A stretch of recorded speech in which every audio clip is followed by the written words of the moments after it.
नमस्कार दोस्तों।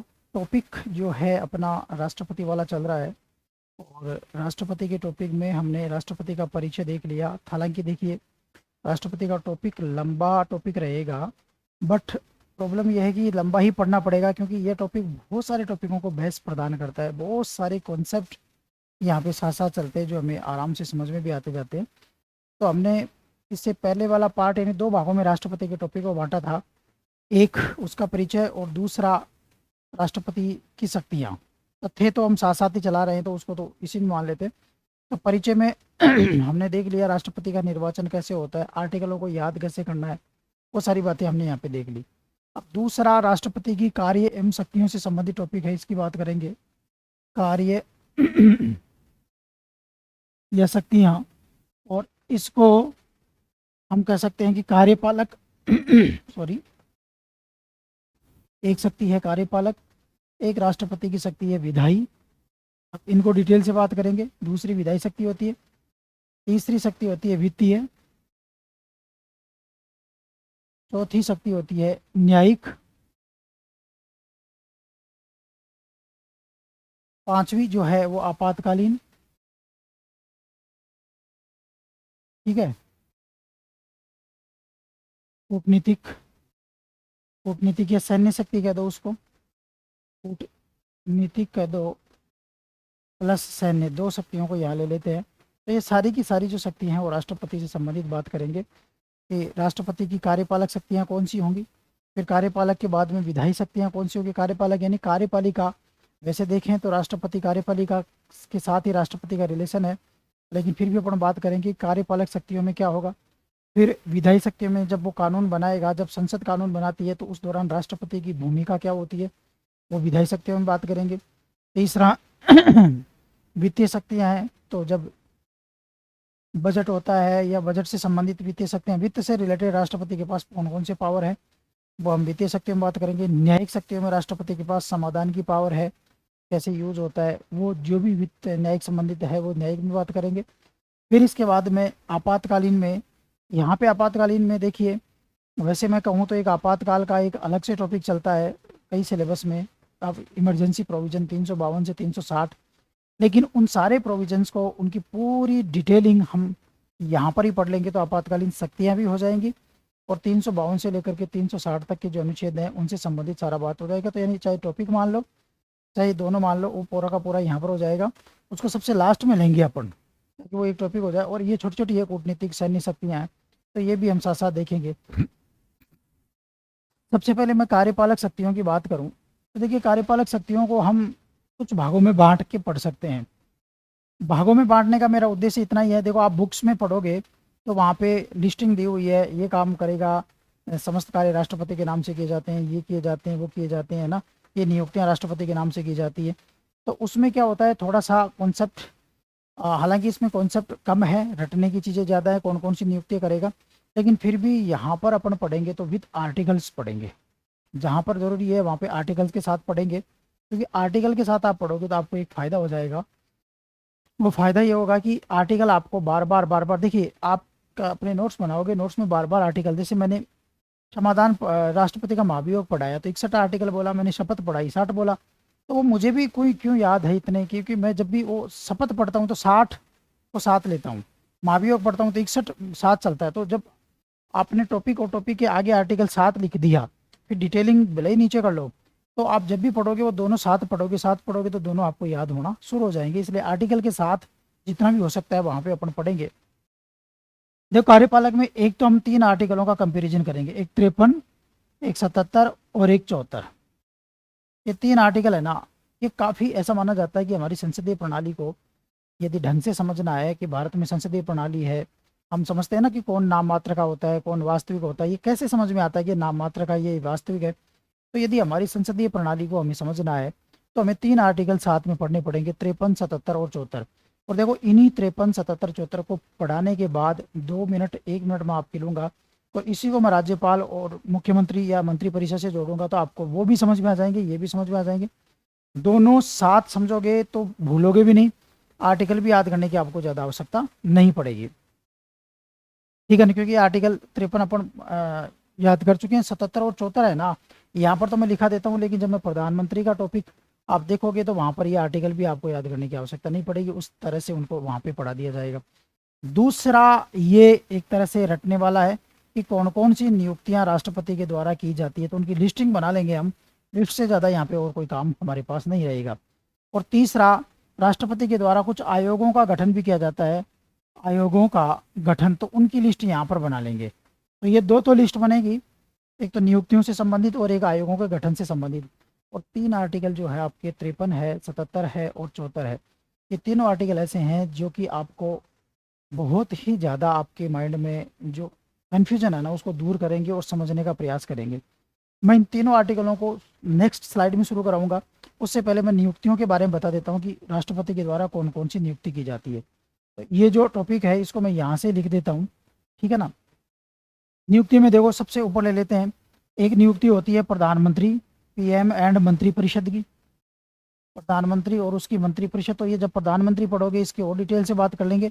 ये आर्टिकल है 75, 75 का भी एक है लेकिन अपन यहाँ पे केवल 75 ही लिखते हैं। ये नियुक्तियों में एक तो नियुक्ति करता है राष्ट्रपति के द्वारा प्रधानमंत्री की नियुक्ति की जाती है। देखो संविधान के हिसाब से बात करें तो प्रधानमंत्री और मंत्री जो होते हैं ना वो निर्वाचित नहीं, नियुक्त होते हैं, ये ध्यान रखना, ठीक है ना। हाँ, निर्वाचित बिल्कुल बना लो, है ना। तो पीएम और मंत्रिपरिषद जो है उसकी नियुक्ति। के बाद में देखो नियुक्ति में अपना चल रहे थे, तो नियुक्ति में दूसरा आर्टिकल है वो महान्यायवादी का है। तो महान्यायवादी, और महान्यायवादी का आर्टिकल है 76। और देखो इस आर्टिकल में यहाँ पे तो मैं बता रहा हूँ नियुक्ति महान्यायवादी की राष्ट्रपति करेगा, लेकिन नियुक्ति के अलावा राष्ट्रपति के प्रसाद पर्यंत ये काम करता है, प्रसाद पर्यंत, और इसका वेतन भी राष्ट्रपति के द्वारा डिसाइड किया जाता है। तो दोनों चीज़ें मैं यहाँ पे कोष्टक में लिख देता हूँ कि देखो प्रधानमंत्री और मंत्रिपरिषद के संदर्भ में तो केवल नियुक्ति है, फिर वेतन के बारे में, संसद प्रसाद पर्यंत के बारे में भी अलग अलग बातें हैं, वो आगे बात करेंगे, हालांकि होते तो राष्ट्रपति के ही है। महान्यायवादी के संदर्भ में देखो नियुक्ति भी राष्ट्रपति करेगा, राष्ट्रपति के प्रसाद पर्यंत ही वो रहेगा, और प्रसाद और वेतन भी राष्ट्रपति के द्वारा क्या किया जाएगा, डिसाइड किया जाएगा। फिर इसके बाद में तीसरा देखें तो तीसरा है सीएजी, जो कि अनुच्छेद 148 में है। 148 ये कहता है कि सीएजी की नियुक्ति राष्ट्रपति के द्वारा की जाती है। कौन कौन सी नियुक्ति है और कौन कौन से आर्टिकल में है वो अपन केवल लिस्टिंग कर रहे हैं। फिर इसके बाद में नेक्स्ट है राज्यपाल। तो राज्यपाल की नियुक्ति भी राष्ट्रपति के द्वारा की जाती है, अनुच्छेद है 155।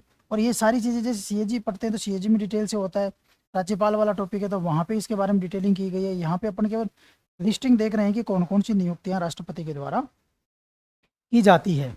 फिर इसके बाद में देखो यूपीएससी, यूपीएससी और जेपीएससी, जेपीएससी के अध्यक्ष तथा सदस्य तथा सदस्यों की नियुक्ति भी राष्ट्रपति के द्वारा की। यूपीएससी तो समझ गए आप, संघ लोक सेवा आयोग। जेपीएससी क्या होती है, 2 राज्य यदि मिलकर के एक ही आयोग बनाना चाहिए जो उस राज्य की परीक्षाओं का आयोजन करवाए तो उसको कहा जाता है JPSC, joint public service commission. तो जेपीएससी और यूपीएससी दोनों के अध्यक्ष और सदस्यों की नियुक्ति कौन करता है, राष्ट्रपति के द्वारा किया जाता है। फिर मुख्य व अन्य निर्वाचन आयुक्त, व अन्य निर्वाचन आयुक्त यानी सेंटर के केंद्रीय मुख्य निर्वाचन आयुक्त है और उसके साथ अन्य मुख्य निर्वाचन आयुक्त है, उनकी नियुक्ति भी किसके द्वारा की जाती है, राष्ट्रपति के द्वारा की जाती है। इसमें देखो आर्टिकल 324 है और यहाँ मैं आर्टिकल भूल गया, वो 316 है, ठीक है ना। 316, 320 यूपीएससी पढ़ते हैं तो वो आर्टिकल वहाँ याद हो जाता है, निर्वाचन आयोग पढ़ते हैं तो निर्वाचन आयोग में ये आर्टिकल अपने आप याद हो जाता है। यहाँ केवल नियुक्ति के संदर्भ में बात करें तो नियुक्ति से रिलेटेड आर्टिकल ही हम यहाँ पे बात कर रहे हैं। फिर एससी, एसटी, ओबीसी, ये जो आयोग हैं इनके अध्यक्ष व सदस्यों की नियुक्ति भी राष्ट्रपति के द्वारा की जाती है। एससी आयोग का अध्यक्ष, एसटी आयोग का अध्यक्ष, ओबीसी आयोग का अध्यक्ष और सदस्य राष्ट्रपति द्वारा नियुक्त किए जाते हैं। एससी आयोग के अध्यक्ष, एससी आयोग का उल्लेख कहाँ पर है, 338। तो 338 में तो एससी आयोग के अध्यक्ष सदस्यों की नियुक्ति करेंगे। एसटी का उल्लेख कहाँ पर है, 338A, याद हो जाएगा आपको। और ओबीसी का कहाँ है, 338B। तो तीनों के तीनों वैसे भी याद हो गए कि एससी आयोग 338 में है, एसटी आयोग 338A में है और ओबीसी आयोग कहाँ पर है, 338 बी में है, और इनके अध्यक्ष और सदस्यों की नियुक्ति इस आर्टिकल के हिसाब से राष्ट्रपति के द्वारा की जाती है। फिर भाषा आयोग, भाषा जो आयोग है, भाषा आयोग के अध्यक्ष व सदस्यों की नियुक्ति भी राष्ट्रपति के द्वारा की जाती है। आर्टिकल है इसका 344। आर्टिकल कौन सा है? 344। तो 344 के तहत भाषा आयोग के अध्यक्ष हैं और भाषा आयोग के जो सदस्य हैं उनकी नियुक्ति भी किसके द्वारा की जाती है? राष्ट्रपति के द्वारा ही की जाती है। ठीक है ना। फिर इसके बाद में भाषा आयोग की बात चल रही है। एक होता है भाषाई वर्ग के लिए, भाषाई अल्पसंख्यक वर्ग, भाषाई अल्पसंख्यक वर्ग के लिए विशेष अधिकारी होता है एक विशेष अधिकारी, यानी ये भाषाई अल्पसंख्यकों के अधिकारों की बात करता है। भाषाई अल्पसंख्यक वर्ग से संबंधित एक विशेष अधिकारी होता है जिसकी नियुक्ति भी राष्ट्रपति द्वारा की जाती है। 350 का बी है ये, आर्टिकल 350 बी के तहत भाषाई अल्पसंख्यक यानी भाषा के आधार पे जो अल्पसंख्यक है, यानी ऐसे जिनको बोलने वाले 50% से कम हो तो उनको भाषाई अल्पसंख्यक कहा जाता है। तो उन लोगों के हितों की, उस भाषा के संरक्षण की, उस भाषा को सुरक्षित रखने हेतु, तो उन लोगों के हितों की सुरक्षा के लिए एक भाषाई अल्पसंख्यक वर्ग का अधिकारी नियुक्त किया जाता है। तो उस अधिकारी की नियुक्ति भी राष्ट्रपति के द्वारा की जाती है। फिर इसके बाद में देखो यूटीज़ है, यूटीज यानी केंद्र शासित प्रदेश है, उनके प्रशासक भी राष्ट्रपति के द्वारा नियुक्त किए जाते हैं। ठीक है ना, जिसको प्रशासक बोल सकते हैं, कई जगह उसको उपराज्यपाल बोल देते हैं। तो उपराज्यपाल हो गया या प्रशासक हो गया, तो उन प्रशासक और उपराज्यपालों की नियुक्ति भी राष्ट्रपति के द्वारा की जाती है। तो वो आर्टिकल 239 के तहत की जाती है, 239 के तहत की जाती है। यूटीज़ के लिए नियम भी राष्ट्रपति बनाता है, प्लस नियम बनाना, जैसे दिल्ली है, कोई भी यूटी है, जैसे पुडुचेरी है, जैसे चंडीगढ़ है, ये तो वहाँ के लिए कोई नियम बनाने हो तो जैसे वहाँ विधानसभा है तो विधानसभा नियम बनाती है, पर वो राष्ट्रपति से अप्रूव होना जरूरी होते हैं। और बाकी जहाँ पे विधानसभाएं नहीं है, जैसे दिल्ली पुडुचेरी को छोड़ करके मान लो लक्षद्वीप है या फिर अंडमान निकोबार है या चंडीगढ़ है या कोई अदर यूटीज़ है जिसमें विधानसभा नहीं है, तो वहाँ के लिए नियम बनाने का काम भी राष्ट्रपति के द्वारा किया जाता है। इसके अलावा देखो एसटी क्षेत्रों का घोषणा, एसटी क्षेत्र होते हैं अनुसूचित जनजाति क्षेत्र, एसटी क्षेत्र अनुसूचित क्षेत्र जो होते हैं, तो अनुसूचित जनजाति से संबंधित जो क्षेत्र होते हैं, अनुसूचित क्षेत्रों की घोषणा, मैं इसको ऐसे लिख देता हूँ, अनुसूचित क्षेत्र की घोषणा इनके द्वारा की जाती है और वहाँ के कानून, वहाँ की व्यवस्था के संबंध में नियम बनाने की शक्ति इनको होती है। वहाँ वो राज्यपाल के माध्यम से वहाँ की व्यवस्था के जायजा लेते रहते हैं। तो ये तो मैंने सॉरी, तो ये तो मैंने सारी की सारी नियुक्तियाँ बता दी जो संविधान में कहीं ना कहीं उल्लेख है। जैसे प्रधानमंत्री और मंत्रिपरिषद की नियुक्ति आर्टिकल 75 के तहत राष्ट्रपति के द्वारा की जाएगी। मान्यवादी की नियुक्ति भी की जाएगी, मान्य व्यक्ति का प्रसाद पर्यंत भी राष्ट्रपति का रहेगा, वेतन भी राष्ट्रपति के द्वारा डिसाइड किया जाएगा, आर्टिकल 76 हो गया। सीएजी की नियुक्ति 148 के तहत, राज्यपाल 155 के तहत, यूपीएससी जेपीएससी के अध्यक्ष सदस्यों की नियुक्ति 316 के तहत, मुख्य निर्वाचन अन्य निर्वाचन आयुक्त हो गए, फिर SC ST OBC आयोग हो गए, भाषा आयोग के अध्यक्ष सदस्य हो गए, भाषाई अल्पसंख्यक वर्ग के लिए विशेष अधिकारी हो गया, यूटीज के प्रशासक हो गए, अनुसूचित क्षेत्रों की घोषणा भी इनके द्वारा की जाती है। कुछ आयोगों का गठन भी किया जाता है, तो मैं यहीं पे लिख देता हूँ, 2-3 ही आयोग है। जैसे ओबीसी आयोग, एक तो हो गया ओबीसी आयोग, ओबीसी आयोग का गठन है 340 में अनुच्छेद में है। ओबीसी आयोग का गठन कौन करता है? राष्ट्रपति के द्वारा किया जाता है ओबीसी आयोग का गठन। हालांकि उसके बाद में तो देखो उसके तहत एक ओबीसी आयोग का गठन किया गया, रिपोर्ट दी गई, 338 बी में ओबीसी आयोग ही बना दिया गया। तो अब तो ये कहो कि इसको कोई नहीं है, पहले होता था ऐसा, अब तो आयोग ही बन चुका है। ठीक है ना। भाषा आयोग की बात कर सकते हैं, दूसरा भाषा आयोग की बात कर सकते हैं, जो कि 344 में तो भाषा आयोग का गठन करता है भाषाओं के विकास के लिए, संरक्षण के लिए, भाषाओं के संबंध में कोई रिकमेंडेशन लेने के लिए एक भाषा आयोग का गठन राष्ट्रपति के द्वारा किया जाता है। एक अंतर्राज्यीय परिषद, एक होती है अंतर्राज्यीय परिषद। वैसे तो ये टॉपिक ही है, लेकिन यहाँ पर 363 आर्टिकल को अपन को ध्यान में रखना है। अंतर्राज्यीय परिषद के 263 आर्टिकल है ना, वो हमें ध्यान में रखना है कि अंतर्राज्यीय परिषद का गठन जो है ना राष्ट्रपति के द्वारा किया जाता है। अंतर्राज्यीय परिषद क्या होती है? अंतर्राज्यीय राज्यों के मध्य उत्पन्न विवादों का निपटारा करने के लिए अंतर्राज्यीय परिषद बनाई जाती है। अंतर्राज्यीय परिषद का गठन सरकारी कमीशन की रिपोर्ट पे किया गया था सबसे पहले। तो वो अंतर्राज्यीय परिषद, तो वहाँ उसके बारे में अपन डिटेलिंग नहीं करेंगे, लेकिन राज्यों के मध्य विवाद होते हैं ना, वो आपस बैठ करके आपसी राय मशवरा करके एक दूसरे से विचार विमर्श करके उनका समाधान किया जा सके, उसके लिए एक अंतर्राज्यीय परिषद होती है, जिसका अध्यक्ष जो होता है वो प्रधानमंत्री होता है। तो उस अंतर्राज्यीय परिषद का गठन है ना राष्ट्रपति के द्वारा आर्टिकल 263 के तहत किया जाता है। तो 2-3 आयोग अपन ने बात की, ये कुछ नियुक्तियों के बारे में बात की। अब हम जो इम्पोर्टेंट है, जो समझने वाली बात है, वो 53, 77 और 74 3 आर्टिकलों को पढ़ेंगे। पहले तो तीनों आर्टिकलों को, उनको कहना क्या चाहता है वो पढ़ेंगे। पढ़ने के बाद में फिर उनसे उनको कोरिलेट करके समझने का प्रयास करेंगे, क्योंकि वो जो समझेंगे ना, आप समझना कि आपको संसदीय व्यवस्था कहूँ या मैं कहूँ कि आपको राष्ट्रपति और प्रधानमंत्री का रिलेशन समझ में आ जाएगा, आपको मुख्यमंत्री और राज्यपाल का रिलेशन समझ में आ जाएगा, या मंत्रिपरिषद प्रधानमंत्री या मंत्रिपरिषद राज्यपाल का रिलेशन आपको यहाँ पे समझ में आ जाएगा। तो इसको अपन शुरू करते हैं, और इसके लिए अपन सबसे पहले आर्टिकल 53 को देखते हैं। 53 में दो बातें लिखी हुई है। एक तो समस्त कार्यपालक शक्तियां राष्ट्रपति में निहित होंगी, यानी ऑल एग्जीक्यूटिव पावर जो होते हैं ना, सारी की सारी कार्यपालक शक्तियां होती हैं संघ की, सेंट्रल गवर्नमेंट की, यानी मैं कहूँ सेंट्रल गवर्नमेंट कह दो या संघ कह दो, यूनियन की जो सारी कार्यपालक शक्तियां हैं वो किस में निहित होती हैं? राष्ट्रपति में। तो यहाँ पे पहली बात तो है कि समस्त कार्यपालक समस्त कार्यपालक शक्तियां राष्ट्रपति में निहित होंगी। राष्ट्रपति में निहित होती है मतलब राष्ट्रपति के अंदर समाहित होती है सभी कार्यपालक शक्तियां। तो समस्त कार्यपालक शक्तियां किस में निहित होती हैं? राष्ट्रपति में। और राष्ट्रपति इन शक्तियों का जो उपयोग है कैसे करेगा? उपयोग या तो स्वयं करेगा या अधीनस्थों के सहयोग से। अब ये अधीनस्थ कौन होंगे? अधीनस्थों के सहयोग से। पहले तो सिंपल आर्टिकल को समझो। ये आर्टिकल ये कहना चाह रहा है कि जितनी भी कार्यपालक शक्तियां हैं वो सारी की सारी कार्यपालक शक्तियां राष्ट्रपति में निहित है, यानी सेंटर की जितनी भी कार्यपालक शक्तियां राष्ट्रपति में निहित है, और राष्ट्रपति इन शक्तियों का उपयोग या तो स्वयं करेगा या फिर अधीनस्थों के सहयोग से करेगा। अभी तो इतना ही समझते हैं कि इतना ही लिखा हुआ है।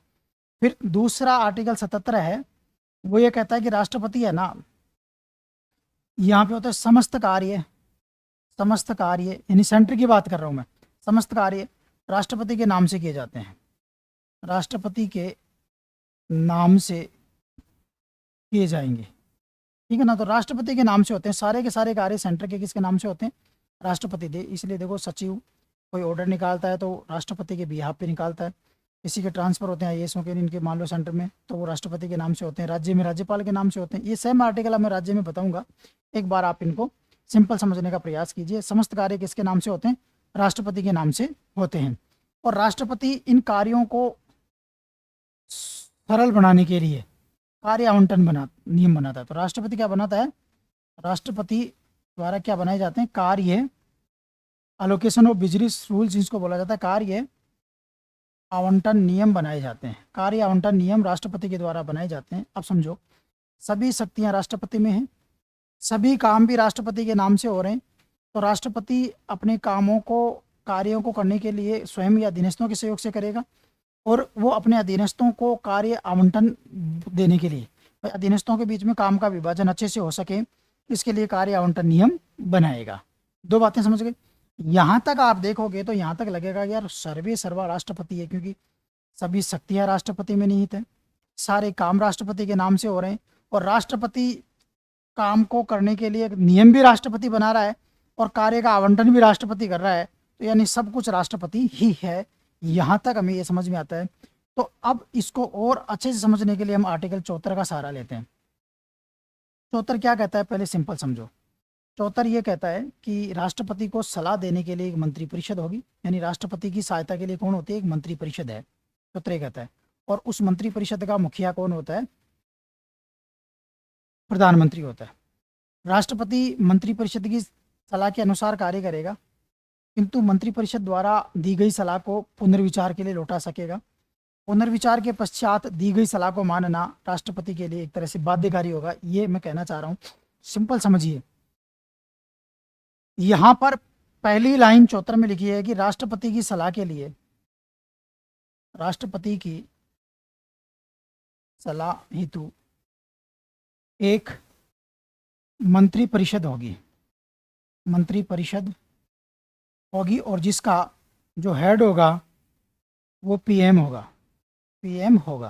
पहली लाइन तो ये कहती है, तो ये कहना चाहती है कि राष्ट्रपति को सलाह देने के लिए, एड एंड एडवाइस जिसको इंग्लिश में बोलते हैं, एड एंड एडवाइस देने के लिए, राष्ट्रपति को एड एंड एडवाइस देने के लिए क्या होगी, एक मंत्रिपरिषद होगी। यानी राष्ट्रपति क्या काम करेगा, क्या काम नहीं करेगा, ऐसी सलाह देने के लिए एक मंत्रिपरिषद होगी, और उसका मुखिया प्रधानमंत्री होगा। तो एक तरह से मैं कहूँ कि राष्ट्रपति मंत्रिपरिषद की सलाह से काम करेगा। तो ये जितने भी आपने काम देखे, समस्त कार्यपालक शक्तियों का यूज वो करेगा मंत्रिपरिषद की सलाह से। नियम वो बनाएगा मंत्रिपरिषद की सलाह से, कार्य आवंटन नियम बनाएगा मंत्रिपरिषद की सलाह से। तो खुद के पास कुछ भी नहीं है, सारे काम वो मंत्रिपरिषद की सलाह से करेगा। इसके बाद में हुआ क्या कि यहाँ पर तो ये था कि मंत्रिपरिषद की सलाह के अनुसार राष्ट्रपति काम करेगा, लेकिन बाध्यकारी नहीं है, ऐसा कुछ नहीं था। और 42वें संविधान संशोधन अधिनियम के द्वारा, इंदिरा गांधी के द्वारा ये कर दिया गया, राष्ट्रपति कुछ भी अपने हिसाब से नहीं करेगा, मंत्रिपरिषद की सलाह मानना बाध्यकारी है। यानी राष्ट्रपति को कठपुतली बना दिया गया, ऐसा कहा जाता है। 42 और 44 संविधान संशोधन, दो ऐसे संशोधन हुए, एक ने राष्ट्रपति को रबड़ की मोहर बना दिया, और एक ने रबड़ की मोहर से कुछ ज़्यादा पावरफुल बना दिया, यानी रबड़ की मोहर के दायरे से बाहर लेकर के आ गया। 42वें संविधान संशोधन में ये कह दिया गया कि राष्ट्रपति मंत्रिपरिषद की सलाह के अनुसार ही काम करेगा, यानी उनके पास कुछ भी शक्तियां नहीं है, यानी उसको मानना बाध्यकारी होगा।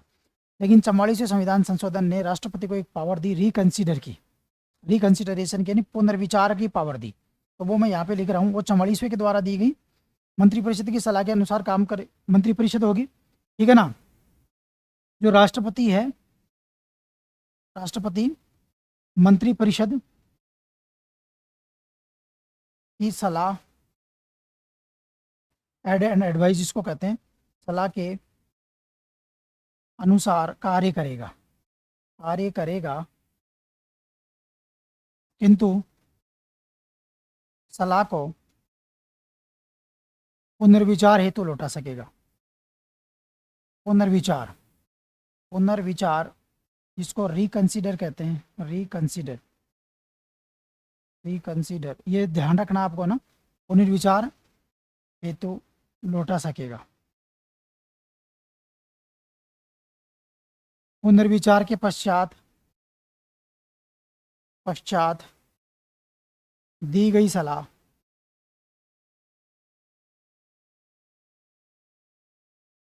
के अनुसार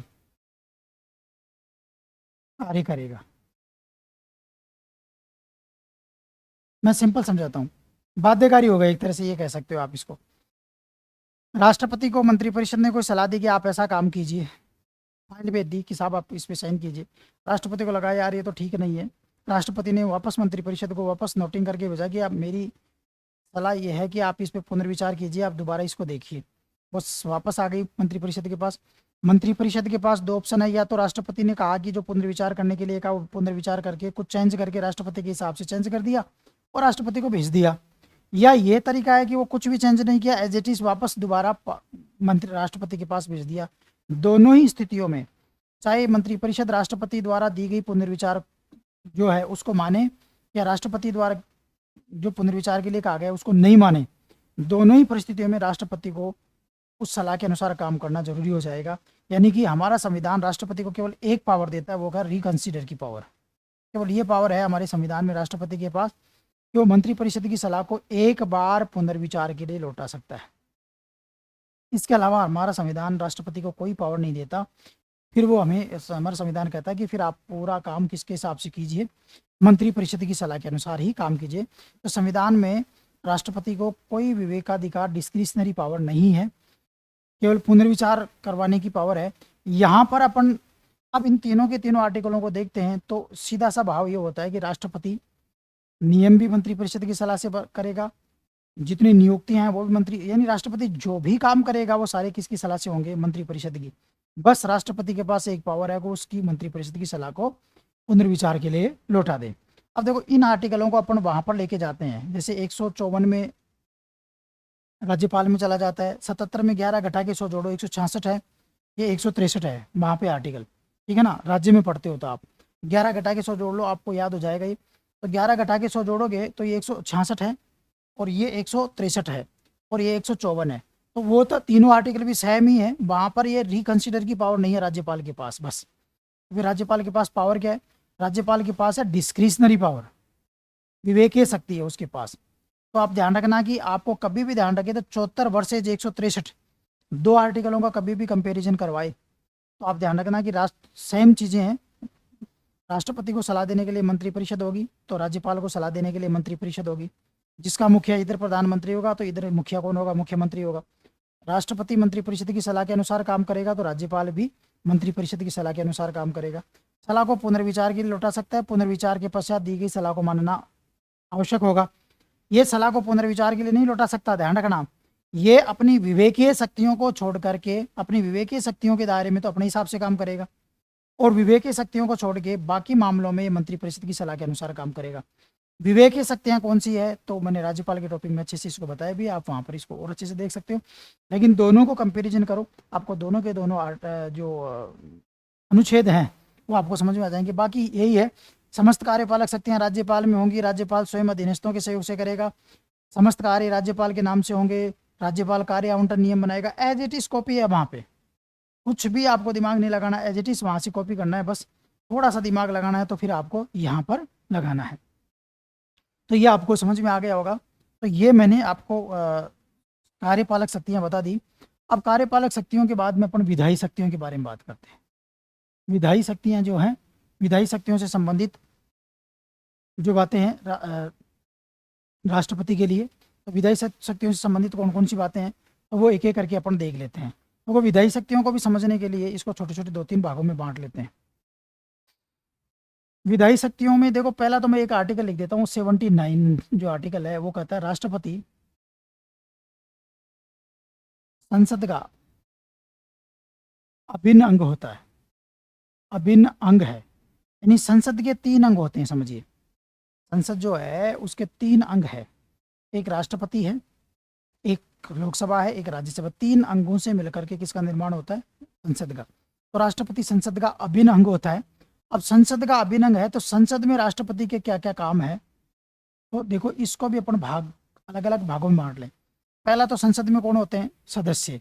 तो सदस्यों के साथ राष्ट्रपति के रिलेशन क्या है कि क्या सदस्यों की नियुक्ति करता है क्या राष्ट्रपति, या नहीं करता है, जो भी है सदस्यों के बारे में देखेंगे। सदस्यों की नियुक्ति करेगा, कौन सी सदस्यों की नियुक्ति करता है, मतलब मनोनीत करना। शपथ दिलाता है सदस्यों को, सदस्यों की अयोग्यता का निर्धारण करता है, तो वो कैसे करता है। तो ये 3 चीज़ें हम शपथ के बारे में, जो सदस्यों के बारे में देखेंगे। मैं केवल टॉपिक को छोटे छोटे भागों में बांटने का प्रयास कर रहा हूँ। फिर संसदीय प्रक्रिया, संसद की प्रक्रिया जब चलती है,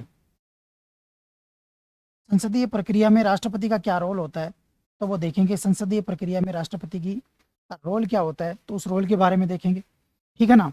और तीसरा हम बात करेंगे कि प्रतिवेदन, जो विभिन्न प्रकार के आयोग होते हैं ना, वो अपना प्रतिवेदन राष्ट्रपति को देंगे। जैसे आरपीएससी है, सॉरी यूपीएससी है, सीएजी है, ठीक है ना, निर्वाचन आयोग है, या मानवाधिकार आयोग है, या और कोई भी है।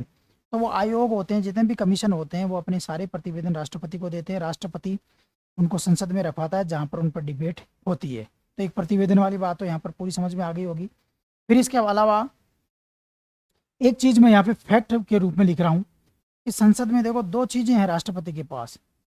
ये 2 भाग मैं यहाँ पे बांटता हूँ, फिर मैं इसको सारा संसदीय प्रक्रिया भी अपन देख लेंगे, सदस्यों के बारे में देख लेंगे। लेकिन एक फैक्ट है जो मैं डायरेक्ट लिख रहा हूँ, इस फैक्ट के बारे में डिटेल आगे करेंगे। एक तो होती है शक्ति, पावर, और एक होता है राइट।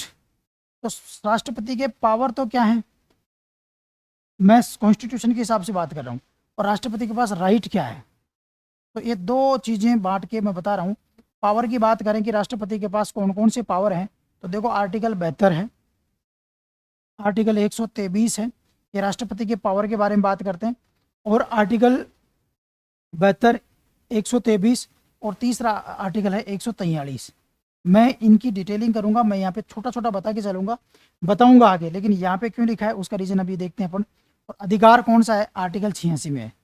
कभी आपको एग्जाम में पूछ ले, ये फैक्ट है कि राष्ट्रपति के पास कि ये तो जो क्षमादान है ना, 72 में क्षमादान है, तो क्षमादान राष्ट्रपति की का शक्ति है, राष्ट्रपति का अधिकार नहीं है। संविधान में राष्ट्रपति के लिए शक्ति वर्ड का यूज किया गया है समाधान के संदर्भ में, तो समाधान शक्ति है, ठीक है ना। 123 अध्यादेश भी राष्ट्रपति की शक्ति है, और जो उच्चतम न्यायालय से परामर्श करना है ना, वो भी राष्ट्रपति की शक्ति है। तो उसको तो शक्ति वर्ड के पावर वर्ड ध्यान रखना, उसके लिए तो पावर वर्ड यूज किया गया है, ठीक है ना। और जो संसद का अभिभाषण राष्ट्रपति करता है और संसद को जो संदेश राष्ट्रपति भेजता है, जिसकी बात अभी डिटेल में आगे आएगी, तो वो राष्ट्रपति का क्या है, राइट है। अब आप सोचोगे यार इतनी सी बात, आप ध्यान में रखिए। एक बार प्रश्न आ गया, लोग तब तक, मैंने जो मार्केट में लोगों के नोट्स देखे थे उनमें एक वर्ड यूज आता था, नोट्स तो छोड़ो, जो छोटी मोटी किताबें होती है ना, बहुत अच्छे राइटर ने लिखी है तो उसकी किताब की बात नहीं कर रहा हूँ मैं, लेकिन जो छोटी मोटी किताबें होती थी उनमें वर्ड यूज आता था संयुक्त अधिवेशन, 108 अनुच्छेद। एग्जाम में प्रश्न आ गया तो संयुक्त अधिवेशन नहीं, संयुक्त बैठक यानी ज्वाइंट सीटिंग वर्ड का यूज किया गया संविधान में, लेकिन लोग उसको पढ़ाते थे ज्वाइंट सेशन। तो आप सोचो वो पर्सन जिन्होंने ज्वाइंट सेशन पढ़ रखा था उनका सबका गलत हुआ वो, क्योंकि उन्होंने तो सेशन ही किया, लेकिन ज्वाइंट सीटिंग संयुक्त बैठक वर्ड का यूज किया गया है संविधान में। अब आप सोचो कि इतने इतने, हाँ टेक्निकल वर्ड है ना, वो छोटे छोटे ही होते हैं, ये पावर ही हैं तो इनके लिए पावर आएगा। और जब भी ये प्रश्न आएगा कि 123 है राष्ट्रपति का पावर, राष्ट्रपति की शक्ति, राष्ट्रपति का अधिकार, या दोनों, तो आपको ध्यान रखना 123 क्या, राष्ट्रपति की शक्ति है, न कि राष्ट्रपति का अधिकार है। इसलिए मैंने ये बनाया। अब मैं सदस्यों के बारे में ले लेता हूँ। पहली चीज, सदस्यों के बारे में 3 बातें अपन देखेंगे। एक तो सदस्यों को शपथ राष्ट्रपति द्वारा दिलाई जाती है, शपथ। शपथ के लिए आर्टिकल है 99, और इसमें राष्ट्रपति या तो स्वयं दिलाता है या प्रतिनिधि के माध्यम से दिलाता है, या प्रतिनिधि, जिसको प्रोटेम स्पीकर भी बोल दो आप, प्रतिनिधि द्वारा दिलाया जाता है। जैसे मैं बताता हूँ, जैसे मान लो राज्यसभा के लिए चुनाव हुए और 10 सदस्य चुन करके आए राज्यसभा के लिए, तो उन 10 सदस्यों को राष्ट्रपति ने शपथ दिला दी 99 के तहत। 99 में शपथ लिखा हुआ राष्ट्रपति दिलाएगा। शपथ का प्रारूप है ना वो अनुसूची 3 में है। शपथ का प्रारूप कहाँ पर है, सदस्यों का अनुसूची 3 में। तो अनुसूची 3 के अनुसार अनुच्छेद 99 में लिखा हुआ शपथ दिलाएगा, तो राष्ट्रपति के द्वारा शपथ दिलाई जाएगी। अब मानो लोकसभा के चुनाव हुए, एक साथ ही लोकसभा के इतने जो लोग हैं वो एक साथ चुन करके आ गए, 500 550, इतनी बड़ी संख्या में लोग आ गए।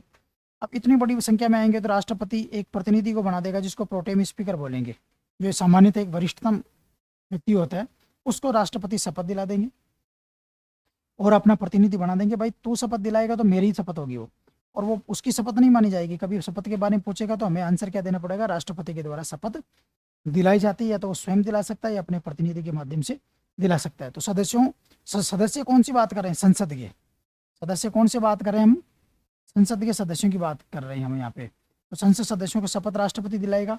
दूसरी बात, राष्ट्रपति के द्वारा कुछ सदस्य मनोनीत भी किए जाते हैं। कुछ सदस्य क्या किए जाते हैं, मनोनीत भी किए जाते हैं। तो मनोनीत को 2 भागों में बांट लो, एक तो राज्यसभा में, तो राज्यसभा में मनोनीत किए जाते हैं, और एक किए जाते हैं लोकसभा में, ठीक है। तो राज्यसभा में जो मनोनीत किए जाते हैं, तो राज्यसभा वाले तो हो गए 80, अनुच्छेद 80 के तहत किए जाते हैं 12 सदस्य। अनुच्छेद 80 हो गया, मैं कोष्टक में लिख देता हूँ। टोटल कितने सदस्य हैं, 12। और ये 12 सदस्य या तो कला से होंगे, या साहित्य, या विज्ञान, और शायद एक और होगा समाज सेवा। समाज सेवा 4 क्षेत्र से होंगे।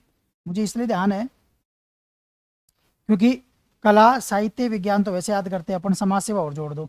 देखो अब मैं इसको कंपैरिजन करा देता हूँ। राज्यपाल भी सदस्य 1/6 सदस्य मनोनीत करता है विधान परिषद में, लेकिन वो 5 क्षेत्रों से होते हैं। 4 तो ये है, और वहाँ पे कोऑपरेटिव और है, सहकारिता क्षेत्र है। तो कोऑपरेटिव वर्ड वहाँ पर और लिखा हुआ, तो ये ध्यान रखना कि वहाँ कोऑपरेटिव है, यहाँ पे कोऑपरेटिव नहीं है। मैं कंपैरिजन वाली चीज़ें एक साथ बताता रहता हूँ, उनको थोड़ा गौर करके आप याद कर लेना, है ना। दूसरा, लोकसभा में 331 आर्टिकल है एक, उसके तहत करेंगे 2 एंग्लो इंडियन को, 2 एंग्लो इंडियन को राष्ट्रपति द्वारा नियुक्त किया जाता है। लेकिन इसमें भी चक्कर हो गया कि अब नहीं करेगा राष्ट्रपति। एंग्लो इंडियन वाला प्रोविजन एक तरह से संविधान में डायरेक्ट तो नहीं हटाया, इनडायरेक्ट हट गया। कैसे इनडायरेक्ट हटा वो बता देता हूँ। 104वां संविधान संशोधन अधिनियम था, 2019 में हुआ था। 104वां संविधान संशोधन अधिनियम क्या था, यह अधिनियम जरूरी था क्योंकि जो लोकसभा में SC ST और एंग्लो इंडियन SC ST का आरक्षण और एंग्लो इंडियन का जो प्रतिनिधित्व है वो 2019-20 ऐसे कुछ खत्म हो रहा था 20 में, इसको बढ़ाना था 10 वर्ष के लिए। तो बढ़ाने के लिए 104वां संविधान संशोधन लेके आ गए। अब 104वें संविधान संशोधन के द्वारा ये तो कह दिया गया कि SC ST 2030 तक होगा, लेकिन एंग्लो इंडियन का नाम ही नहीं लिखा उसमें। अब जब नाम नहीं लिखा तो एंग्लो इंडियन तो 2020 में खत्म हो गया ना, तो एंग्लो इंडियन का प्रतिनिधित्व 2020 में खत्म हो गया। 104 मैंने इसलिए लिखा है, उसमें डायरेक्ट ये वर्ड यूज नहीं है, लेकिन एक तरह से उस सीमा को बढ़ाया ही नहीं गया, तो वो अपने आप। एक बात बताओ, 2020 तक उनका प्रतिनिधित्व था, अब 104 में यदि ये लिखते हैं कि 2030 तक होगा, ठीक है, तो 10 साल बढ़ जाता है। 104 में ये न तो ये लिखा कि 2030 तक होगा, न ये लिखा कि इनका प्रतिनिधित्व समाप्त किया जाता है। तो फिर क्या लिखा उसमें? तो केवल SC ST वाली बात लिखी, इनकी लिखी ही नहीं। जब लिखी नहीं तो ये प्रतिनिधित्व तो अपने आप ही खत्म हो गया। ये हमको ध्यान में रखना है। 104 डायरेक्ट रिलेशन नहीं है, इनडायरेक्ट है। फिर मैं यहाँ पे लिख देता हूँ, आप थोड़ा सा इसको ध्यान में रखोगे। फिर तीसरा है निर्योग्यता का निर्धारण। निर्योग्यता बोल दो या अयोग्यता बोल दो, निर्योग्यता या अयोग्यता का निर्धारण, सदस्यों की निर्योग्यता अयोग्यता का निर्धारण। यह है 103 में, अनुच्छेद 103 में है। यह निर्धारण राष्ट्रपति द्वारा निर्वाचन आयोग की सलाह पर किया जाता है। मैं इसको समझा देता हूं, निर्वाचन आयोग की सलाह पर। देखो, कोई सांसद है यानी लोकसभा या राज्यसभा का, वो यदि अयोग्य है, अयोग्य घोषित हो जाता है, यदि कोर्ट के द्वारा अयोग्य किसी प्रकार से, तो अयोग्यता दो प्रकार से होती है। एक तो दल बदल के आधार पर अयोग्यता और एक अन्य आधारों पर अयोग्यता। फिर से बोल रहा हूँ, अयोग्यता कितने प्रकार की होती है? दो प्रकार की, या तो दल बदल के आधार पर अयोग्यता और अन्य आधारों पर अयोग्यता। दल बदल के आधार पर अयोग्यता है वो तो लोकसभा अध्यक्ष या राज्यसभा का सभापति, जिस सदन का है उस सदन का अध्यक्ष सभापति जो है वो निर्धारण करता है। और दल बदल के अलावा अन्य आधारों पर अयोग्यता है तो वो राष्ट्रपति द्वारा निर्धारित की जाती है निर्वाचन आयोग की सलाह पर। जैसे कोई व्यक्ति है, उसने चुनाव लड़ा लेकिन अपनी जो डिटेल दी उसमें गड़बड़ कर दी, उसने संपत्ति की ये डिटेल ही नहीं दिया, तो या निर्वाचन अपने चुनाव का ब्यौरा नहीं दिया, या डिटेल गलत गड़बड़ दे दी, उसने कुछ तथ्य छिपा लिए, तो उनकी जांच हुई, जांच होने के बाद में पाया गया कि उसने तथ्य छिपाए थे, तथ्य छिपाए थे, तो फिर निर्वाचन आयोग को राष्ट्रपति भेजेगा। क्या किया जाए? निर्वाचन आयोग देखेगा कि ये तो सही बात है, इसने तो तथ्य छुपाए। निर्वाचन आयोग राष्ट्रपति को सलाह देगा कि आप इनकी अयोग्यता, इनको अयोग्य घोषित करो, राष्ट्रपति अयोग्य घोषित कर देगा। जैसे दूसरा बताता हूँ, सुप्रीम कोर्ट के द्वारा फैसला दिया गया कि कोई व्यक्ति, कोई सांसद, कोई जो है, यदि उसको 2 साल से ज़्यादा है, 2 साल या 2 से ज़्यादा साल, 2 से कम नहीं, 2 या 2 से ज़्यादा साल की सज़ा यदि उसको हो जाती है किसी मामले में, तो अयोग्य हो जाएगा। तो अयोग्य ऐसे थोड़ी होगा, सुप्रीम कोर्ट ने तो जजमेंट दे दिया। अब यदि किसी को 2 साल की सज़ा हो गई किसी भी मामले में, 2 या 2 से अधिक, 2 से कम हुई है तब नहीं होगा, 2 साल से 2 से ज़्यादा साल की सज़ा किसी भी मामले में किसी व्यक्ति को, जो सांसद है, यदि उसको हो जाती है, ठीक है ना, यदि उसको क्या हो जाती है, तो वो क्या हो जाता है? अयोग्य हो जाता है, ठीक है ना।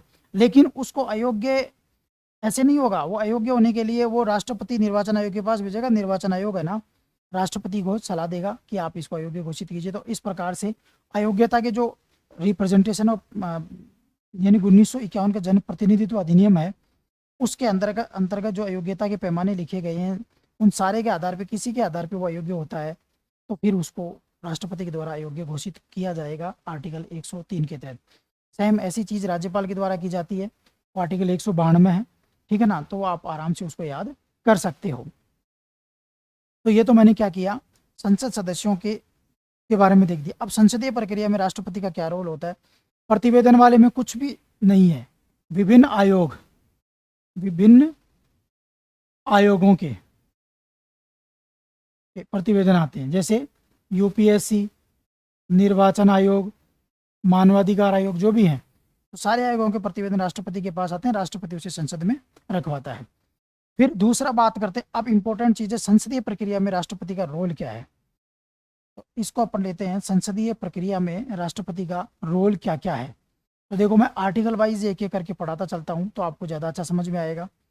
सबसे पहले नंबर 1, आर्टिकल 85 क्या कहता है, इसकी बात करते हैं। एक एक आर्टिकलों को लेकर के पढ़ते हैं तो वो आर्टिकल भी याद हो जाएंगे। और संसदीय प्रक्रिया में राष्ट्रपति का रोल भी समझ में आ जाएगा, क्योंकि संसद का अभिन्न है। तो आर्टिकल 185 ये कहता है कि राष्ट्रपति जो है ना, संसद का सत्र आहूत करता है। संसद का सत्र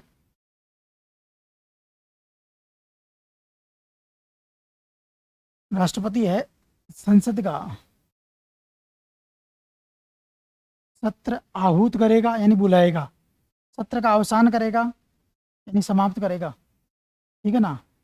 और लोकसभा को भंग कर सकता है, लोकसभा को भंग राष्ट्रपति कर सकता है। देखो मैं 2-3 चीज़ें बताता हूँ। सत्र आहूत कौन करेगा? राष्ट्रपति करेगा, यानी सत्र बुलाने का काम कौन करेगा? राष्ट्रपति के द्वारा किया जाएगा। तो सत्र आहूत में देखो 2-3 बातें हैं। संसद का सत्र आहूत करते समय समय व स्थान राष्ट्रपति द्वारा निर्धारित किया जाता है कि कहाँ पर होगी।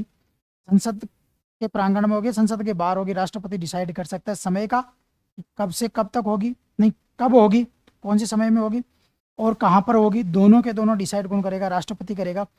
और संसद का सत्र कब बुलाएगा ये भी राष्ट्रपति करेगा। और हम ये पीछे पढ़ चुके हैं कि राष्ट्रपति कोई भी कार्य किसकी सलाह से करेगा? मंत्रिपरिषद। तो उसको माइंड में रखो आप कि मंत्रिपरिषद की सलाह से सारा काम हो रहा है। मैं राष्ट्रपति बोलूँ तो भी आप मंत्रिपरिषद रखो। राष्ट्रपति के द्वारा समय और स्थान राष्ट्रपति के द्वारा निर्धारित किया जाएगा। अब यहाँ पर एक बात सोचिए कि क्या राष्ट्रपति आज़ाद है कि कभी भी बुला सकता है? तो वो तो 1 साल में एक बार ही बुलाए। तो उसके लिए संविधान बाउंडेशन देता है कि संविधान ये कहता है कि भाई आपको आज़ादी है कि आप समय स्थान डिसाइड करो, लेकिन 6 माह से ज़्यादा अंतर नहीं होना चाहिए। 6 माह से ज़्यादा अंतर नहीं होना चाहिए, यानी 2 बैठकों के बीच में 6 महीने से ज़्यादा अंतर नहीं होना चाहिए। तो यानी हमारा संविधान ने राष्ट्रपति को कह दिया कि साल में आपको कम से कम 2 बैठक तो 2 सत्र तो बुलाने ही पड़ेंगे। ज़्यादा बुलाओ आपकी मर्जी है, लेकिन संविधान ने राष्ट्रपति को यहाँ पर बांध दिया कि आप 1 साल में मिनिमम 2 सेशन तो बुलाने पड़ेंगे। सत्र आहूत ये तो हो गया, सत्र आहूत यानी बुलाना, सेशन को बुलाना, ठीक है ना। और फिर सत्र अवसान जिसको प्रोरोगेशन भी बोलते हैं, इंग्लिश में ध्यान रखना। ये शब्द आप ध्यान रखोगे तो आपकी कईयों के जैसे कई लोग एसआई की तैयारी करते हैं, कई आरएस की, तो वहाँ पर भी ये काम आ जाते हैं आपकी शब्दावली। और वैसे भी नॉलेज के लिए भी अच्छी है। और जब प्रश्न आते हैं ना तब भी हमें काम आता है। कई बार प्रोरोगेशन वर्ड आ जाए, हिंदी आ जाए, नहीं आए तब दिक्कत आ जाती है। इंग्लिश तो आएगी, हिंदी तो कई बार इंग्लिश के रूप में लिख के दे देते हैं वो, तब हमें दिक्कत हो जाती है। सत्रावसान यानी जैसे सत्र आहूत मैं समझाता हूँ। जैसे राष्ट्रपति ने, मंत्रिपरिषद ने राष्ट्रपति को सलाह दी कि भाई आप 1 मार्च से संसद बुला दीजिए।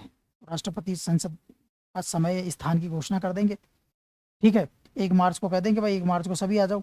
1 मार्च को सब लोग आएंगे। जिस दिन संसद बैठ जाएगी ना, जिस दिन सत्र आहूत हो जाएगा, जिस दिन संसद का, उसके बाद में राष्ट्रपति आएंगे उस सत्र में और उसको अभिभाषण करेंगे, एड्रेस करेंगे, संबोधित करेंगे, जिसके लिए वर्ड संविधान में लिखा हुआ अभिभाषण।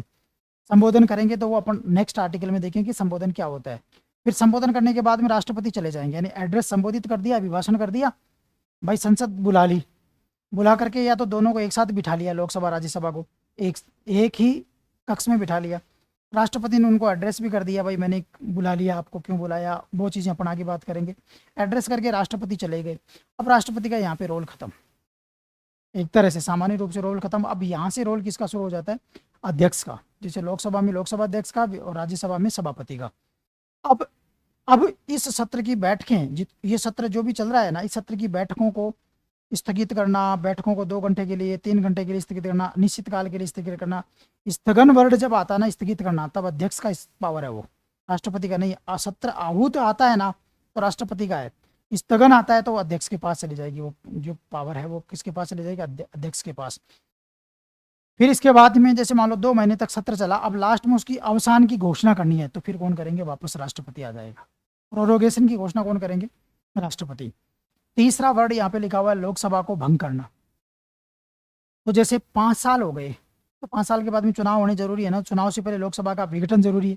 तो प्रधानमंत्री सलाह देगा कि आप प्रधानमंत्री का दो या मंत्रिपरिषद का दो, वो सलाह देंगे कि आप लोकसभा को भंग कीजिए, राष्ट्रपति लोकसभा को भंग कर देगा और नई चुनावों की फिर घोषणा हो जाएगी। तो ये लोकसभा को भंग करने वाली स्थिति होगी।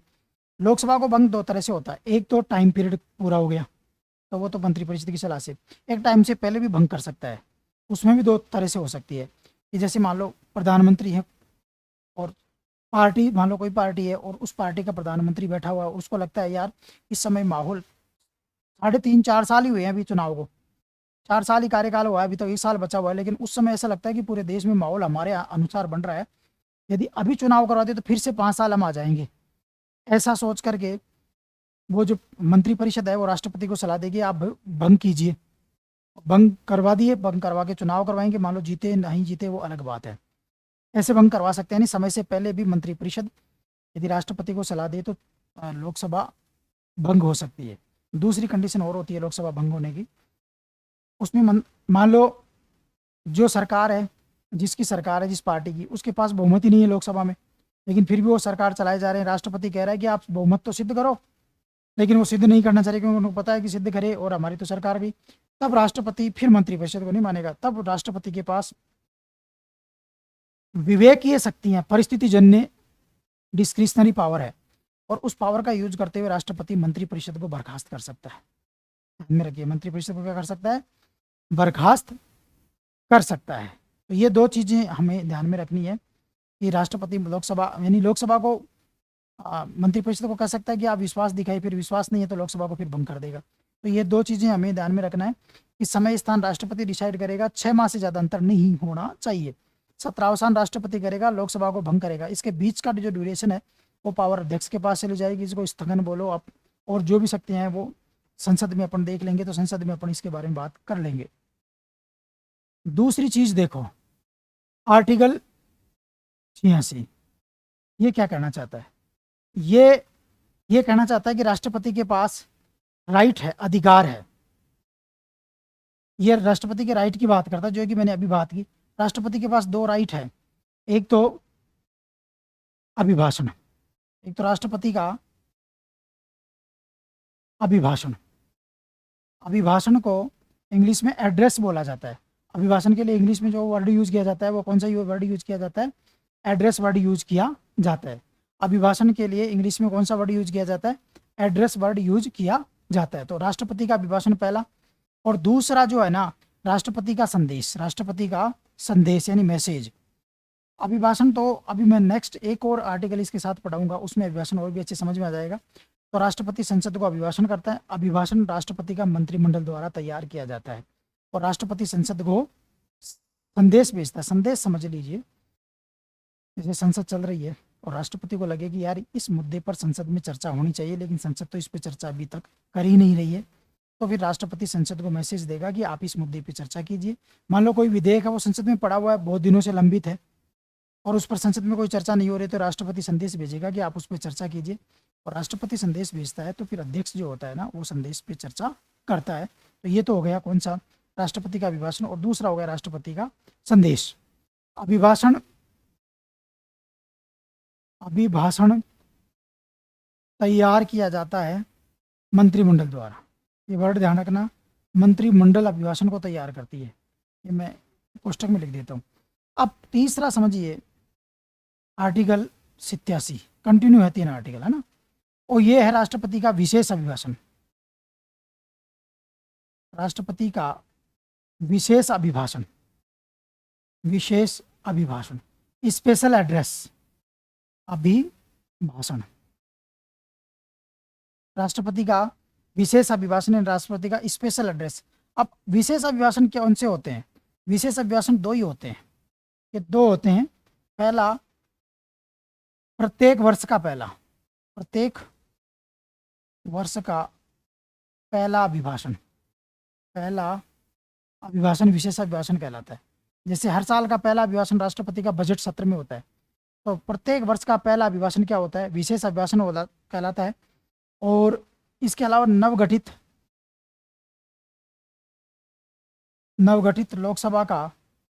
लोकसभा के पश्चात पहला अभिभाषण दोनों में समझा देता हूँ। देखो अभिभाषण समझिए पहले, तो राष्ट्रपति का जो अभिभाषण होता है ना, और विशेष अभिभाषण 2 है, इसके अलावा बाकी सारे अभिभाषण है। तो ये विशेष पढ़ लेते हैं, बाकी जो भी है ना उनको अभिभाषण में ले जाएंगे हम। विशेष ये होता है कि हर साल जो राष्ट्रपति पहली बार दोनों सदनों को संबोधित करता, अभिभाषण यानी संबोधित करना, वो राष्ट्रपति का विशेष अभिभाषण कहलाता है। और इसके अलावा जैसे लोकसभा में चुनाव होंगे, मान लो जैसे लोकसभा के 5 साल हो गए, भंग हो गई, फिर चुनाव हुए, चुनाव होने के बाद में लोकसभा राज्यसभा को पहली बार जो बुलाया जाएगा नवगठित, यानी नवगठित वर्ड यूज लिया है कि चुनाव के पश्चात नई जो लोकसभा गठित होती है उसका जो पहला सत्र होगा, उस सत्र में राष्ट्रपति के द्वारा जो अभिभाषण किया जाएगा उसको भी विशेष अभिभाषण कहते हैं। और विशेष अभिभाषण में अंतर क्या होता है, एक तो 2 हो गए पहला, और दूसरा अंतर क्या होता है इसमें, दोनों सदनों का संवेद सत्र होता है, संवेद सत्र होता है इसमें, संवेद सत्र, दोनों सदनों को एक साथ बुलाया जाता है। फिर से बोल रहा हूं कि विशेष अभिभाषण में क्या होता है, दोनों सदनों का संवेद सत्र होता है, असेंबल्ड टुगेदर जिसके लिए वर्ड यूज किया गया कॉन्स्टिट्यूशन में, दोनों सत्र एक साथ दोनों सदनों का संवेद सत्र होता है, दोनों सदनों का संवेद सत्र होता है। मैं दोबारा समझा देता हूं, देखो विशेष अभिभाषण वो हो गया हर साल का पहला अभिभाषण राष्ट्रपति का, और लोकसभा के चुनाव होने के बाद में पहली बार जो सत्र आयोजित होगा उसमें जो राष्ट्रपति अभिभाषण देगा, संबोधन देगा, वो भी विशेष अभिभाषण होता है। और इसमें अंतर ये होता है कि इसमें लोकसभा राज्यसभा एक साथ बैठाई जाती है, जबकि अभिभाषण में लोकसभा राज्यसभा को राष्ट्रपति एक साथ बैठा भी सकता है और नहीं भी। फिर से बोल रहा हूँ, लोकसभा और राज्यसभा इसमें एक साथ बैठेगी, इसमें एक साथ बैठ भी सकती है और नहीं भी बैठ सकती है, यानी राष्ट्रपति चाहे तो लोकसभा में संबोधन दे के आ गया, फिर राज्यसभा में आ गया अलग अलग, चाहे तो दोनों को एक साथ बिठा दे। यहाँ ऑप्शनल है, चाहो तो एक साथ बिठाओ, चाहो तो अलग अलग बिठाओ, यहाँ पे ऑप्शनल नहीं है, यहाँ पे दोनों सदन एक साथ ही बैठेंगे, ये जरूरी है, ये अंतर है एक तो। और दूसरा ये 2 विशेष अभिभाषण होते हैं। अब अभिभाषण होता क्या है, इतनी देर हो गई सर आप अभिभाषण की बात करो, स्पेशल एड्रेस, स्पेशल एड्रेस, कभी एड्रेस बोल रहे हो कभी स्पेशल एड्रेस बोल रहे हो, होता क्या है एड्रेस स्पेशल एड्रेस? अभिभाषण मंत्रिमंडल तैयार करती है, मतलब राष्ट्रपति वही बोलेगा जो मंत्रिमंडल बोलवाना चाहती है। इसमें सरकार राष्ट्रपति के माध्यम से सरकार सदन को ये बताती है कि भाई हमने क्या तो काम किए, क्या काम हम करने वाले हैं, क्या हमारे पास प्रॉब्लम है, क्या हमारी, यानी अपने बारे में बताएगी हमने क्या क्या काम कर दिए, क्या क्या काम हमारे प्रोग्रेस में और क्या काम हम करने वाले। सरकार के नीतियों की, सरकार की योजनाओं की, सरकार के विजन की घोषणा इसमें की जाती है, सरकार के किए गए कामों के बारे में इसमें बताया जाता है। तो ये अभिभाषण राष्ट्रपति वही बोलता है जो मंत्रिमंडल के द्वारा तैयार किया जाता है। तो ये मैंने आपको यहाँ तक की बातें बताई। इसके बाद में विधायी शक्तियों के बारे में और भी बातें हैं, लेकिन वीडियो थोड़ा ज़्यादा लंबा हो जाएगा, तो उसके बारे में अपन बात करेंगे नेक्स्ट वीडियो में। नमस्कार।